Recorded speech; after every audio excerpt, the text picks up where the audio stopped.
Big boss హౌస్‌లో తనుజ, పవన్ కళ్యాణ్ క్లోజ్‌గా ఉంటున్న విషయం తెలిసిందే. అయితే ఇదంతా బయట నుండి చూస్తున్న పవన్ సాయి అయితే రీసెంట్‌గా బిగ్ బాస్ హౌస్‌కి వచ్చి వార్నింగ్ ఇచ్చిన విషయం తెలిసిందే.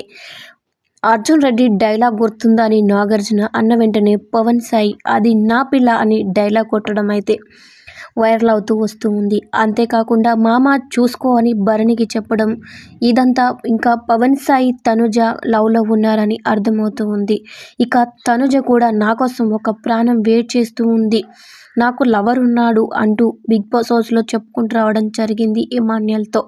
అయితే ఇదంతా చూస్తూ ఉంటే ఇక పవన్ సాయికి, తనుజకి మధ్య లవ్ అఫైర్ అలాగే నడుస్తూ ఉంది అని టాక్ అయితే వస్తూ ఉంది. అంతేకాకుండా పవన్ సాయి తనుజ కోసమే తన భార్యకి డైవర్స్ ఇచ్చారనే న్యూస్ కూడా హల్చల్ చేస్తూ ఉంది. అయితే ప్రస్తుతానికి హౌస్‌లో కొంచెం క్లోజ్‌గా మూవ్‌మెంట్ అవుతూ ఉన్నారు తనుజ అండ్ పవన్ కళ్యాణ్. అయితే వీరి ఇద్దరి మధ్య ఒక మంచి ఫ్రెండ్షిప్ బాండ్ ఉన్నప్పటికీ వీరు లవర్స్ లాగా బయట వీడియోస్ పోర్ట్రే అవుతూ ఉన్నాయి. ఇక ఇదంతా చూసిన పవన్ సాయి ఆ డైలాగ్ కొట్టారా అని ఒక న్యూస్ అయితే హల్చల్ చేస్తూ ఉంది. ఏది ఏమైనప్పటికీ 'ముద్దమందారం' సీరియల్ అప్పటి నుంచి ఈ జంటకైతే మంచి ఫాలోయింగ్ ఉంటూ ఉంది.